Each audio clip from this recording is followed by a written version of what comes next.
बहुत समय पहले की बात है। एक छोटे से गांव में अर्जुन नाम का एक बहादुर लड़का रहता था। वो निर्धन था, पर साहसी और ईमानदार। गांव वाले उसे बहुत मानते थे क्योंकि वो हर किसी की मदद करता और कभी किसी से डरता नहीं था। उसी राज्य में एक राजा था जो बहुत बुद्धिमान और न्यायप्रिय था। पर उस राज्य में एक पुराना किला था जहां कोई जाने की हिम्मत नहीं करता था। कहते थे कि वहां एक भूत रहता है जो रात में डरावनी आवाजें करता और जो भी वहां जाता फिर लौट कर नहीं आता। राजा को ये बात बहुत खटकती थी। एक दिन उसने घोषणा की, जो भी उस किले में जाकर भूत का रहस्य सुलझाएगा उसे मैं आधा राज्य और अपनी बेटी से विवाह दूंगा। सभी सैनिक डर गए, कोई तैयार नहीं हुआ। तब अर्जुन ने राजा के सामने जाकर कहा, महाराज, मैं उस किले में जाऊंगा, चाहे भूत हो या कोई और, मैं सच्चाई सामने लाऊंगा। राजा ने उसे शाबाशी दी और अगले ही दिन अर्जुन अकेला उस डरावने किले की ओर निकल पड़ा। रात घिरने लगी थी, पर अर्जुन के कदम नहीं रुके। जैसे ही वो किले में पहुंचा, ठंडी हवा चलने लगी और दीवारों से अजीब सी आवाजें आने लगी। अचानक एक परछाई उसके सामने आई, एक लंबा डरावना भूत। पर अर्जुन नहीं डरा। उसने ऊंची आवाज में कहा, अगर तुम सच में भूत हो तो सामने आओ, और अगर किसी चाल का हिस्सा हो तो मैं तुम्हें बेनकाब करूंगा। भूत कुछ पल चुप रहा, फिर रोनी जैसी आवाज में बोला, मैं भूत नहीं हूं, एक साधारण इंसान हूं। अर्जुन ने पास जाकर देखा। वो एक बूढ़ा आदमी था जो भूत बनकर लोगों को डराता था।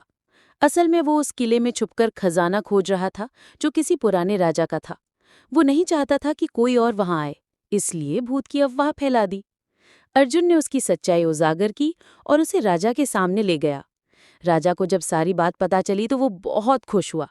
उसने अर्जुन की बहादुरी की तारीफ की और अपने वचन के अनुसार आधा राज्य और अपनी बेटे का विवाह उससे करवा दिया। अर्जुन राजा बनकर भी वही सादा और न्यायप्रिय रहा। उसने कभी घमंड नहीं किया और हमेशा सच्चाई के रास्ते पर चला।